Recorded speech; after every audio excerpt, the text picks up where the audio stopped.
Thank you for joining me still on the GSMC Chip Shot Football Podcast to talk the last bit about Josh Allen and Stefon Diggs.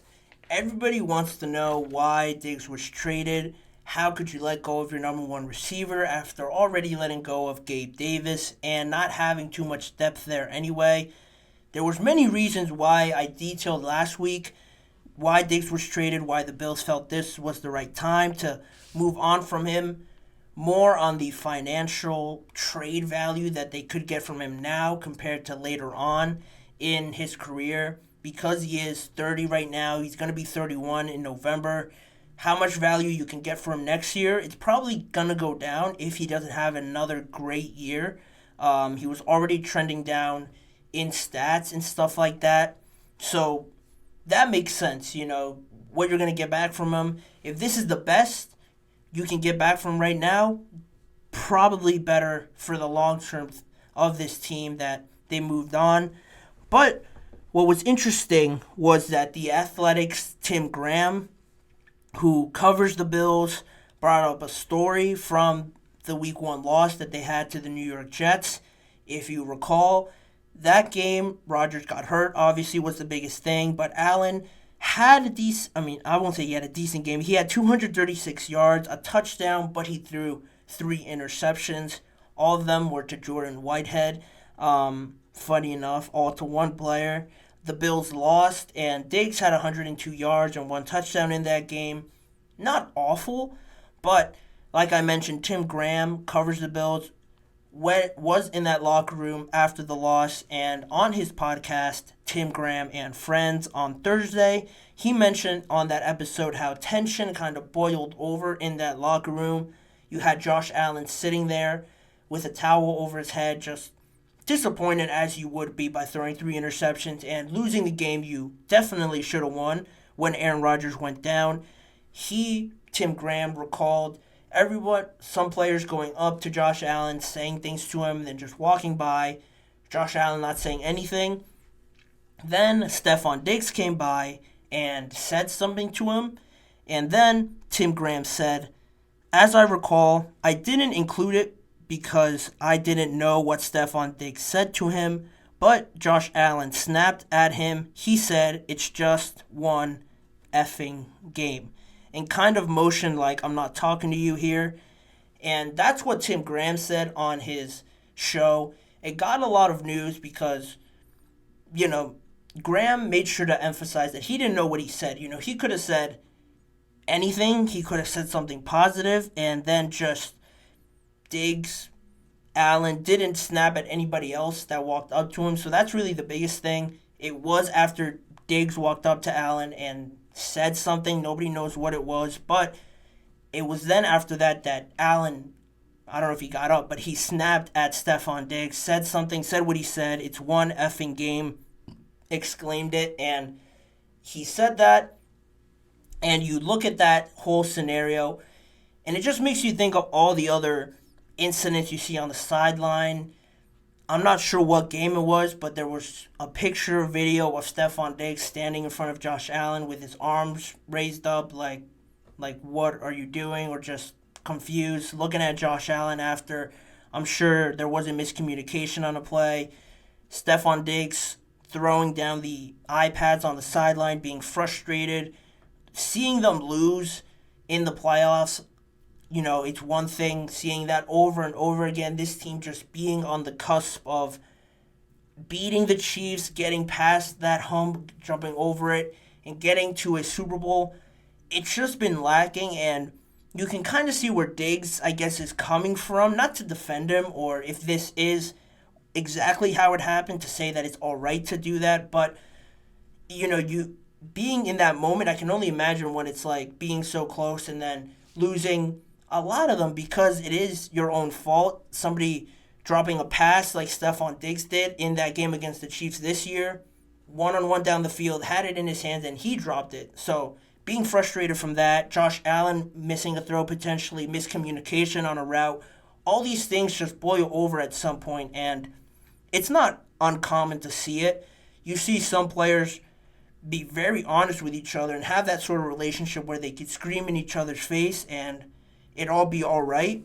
just because of that relationship that they have, does that apply to Allen and Diggs? It's happened a few times, so you want to think that this is just how they act. Stefon Diggs can say things like that to Josh Allen and not be taken personally. A lot of the times, it's not how you say it. It's really just getting past of the frustration and how Stefon Diggs might be shouting in that moment, but you have to really pick out what he's saying. It could be helpful or it could be coming from a good place, but he's just frustrated and saying it in a loud way, screaming at him. That could just be their relationship. It could be vice versa with Josh Allen going at Stefon Diggs. That's just how it could work out. You don't know, but it doesn't look good for Stefon Diggs, and this is really the biggest point about all this with Diggs, already with those incidents like I mentioned. Now, a story like this pops up. It is questionable because there's a lot of uncertainties, but people will lean towards it being true because of all the other stuff that happened with his quarterback. It carries over with Diggs when he goes over to the Texans. Now, people start asking, is he going to act like this with CJ? Are they going to have a good relationship? Is that going to get in the way of them having a good season if they're always dealing with Stefon Diggs not being happy about getting the ball? They have a lot of other weapons on that team that are going to get targets. I'm projecting Stefon Diggs to not be the main guy on that team. He might be the most accomplished and most recognizable at this point in his career, but CJ has a better relationship, I would guess, with Nico Collins, who has been there, Tank Dell, who they came in together, Dalton Schultz. Stefon's really the new guy trying to see how CJ is, trying to get on the same page as him. So now this reputation sort of carries over with Diggs into Houston, where it might not be fair. It might not be how Stefon Diggs wants to be portrayed in this sort of relationship with wide receiver and quarterback, but unfortunately, that's the sort of thing that builds up when you have these incidents happen. A story like this comes out, and then you end up getting traded away for not really too much of what people think is your value. It paints Stefon Diggs in a bad light. It could be another thing that he just doesn't honestly care about what other people think, but they are questions that pop up. I'm sure CJ is going to get asked about it. Stefon Diggs is going to get asked about it at one point, or like how you think this relationship is going to be. They might ask CJ about these incidents at Buffalo and how their relationship is going at one point if they seem frustrated with each other. That could become a distraction, and you don't want that taken away from all the expectations that are put on the Texans now to be a very good team, young, exciting team that people want to see. It would be a shame if this just got in the way and held them back from reaching their potential like the Buffalo Bills were for so many years. I'm not saying that Stefon Diggs is the main reason why they didn't make a Super Bowl or why they lost those games, but it's definitely going to be popped up more and more with CJ and Stefon Diggs and how their relationship kind of dwindles and how it builds up over the next few months and into September and then into the season and all of that. It's what the narrative will be around him. Stefon Diggs is a very hyper-competitive person, so that just might be how he is. But again, it's just maneuvering around that area of not overdoing it, especially with a younger quarterback. It doesn't matter how well CJ played. He's still developing, still has to learn some things. Finding that nice area where Stefon can still be himself and not overdoing it, because he could learn from this situation and just not act that way with Josh or with CJ Stroud and just learn that maybe this isn't the way of going about it with CJ. Now with a new team, if he wants to get the best out of this team, that could be an avenue that he falls into. But regardless of that, it's something that they're going to have to address and deal with, I'm sure, at some point in this season. And if they get past that, and if it's not an issue, then it could just be a Josh Allen, Stefon Diggs issue. That could also be true. That all has to play out. And I'm sure it's not the way that Allen or Diggs wanted their time to end in Buffalo, but that is the reality of it now. Both of them have to move on in very different situations. Diggs getting potentially the better end of it right now, but it all has to be settled when they're playing games. That game between the Texans and the Bills is going to be just as entertaining as any game this season, so looking forward to that. Looking forward really mostly to the Texans and how they develop with DeMeco Ryan, with all these pieces just being thrown into the upper echelon of these AFC teams. It's very exciting, anticipating the start of the NFL season. It's all going to be awesome, starting with the draft and so forth. But that's where I'll leave this episode. I've run out of time on today's show, and for the last part of it, I want to thank everyone for tuning in to this episode of the GSMC Chip Shot Football Podcast presented by the GSMC Sports Network.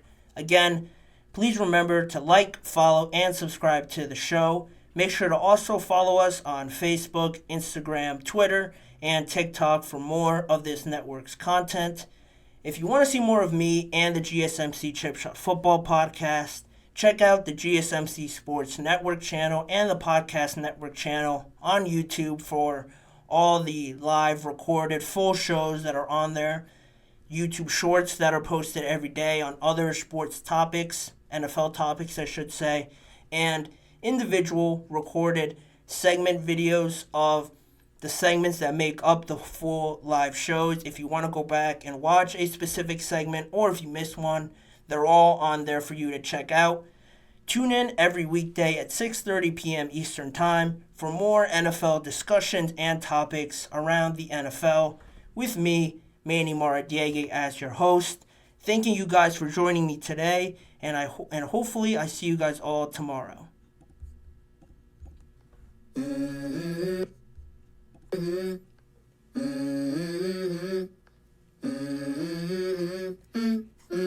Let's go. I wake up to a little bit of drool on my pillow, feel like it's gonna be a bad day. Yeah, I'm tired of shit, and the coffee ain't hit yet. Damn, ain't that great. I don't wanna go to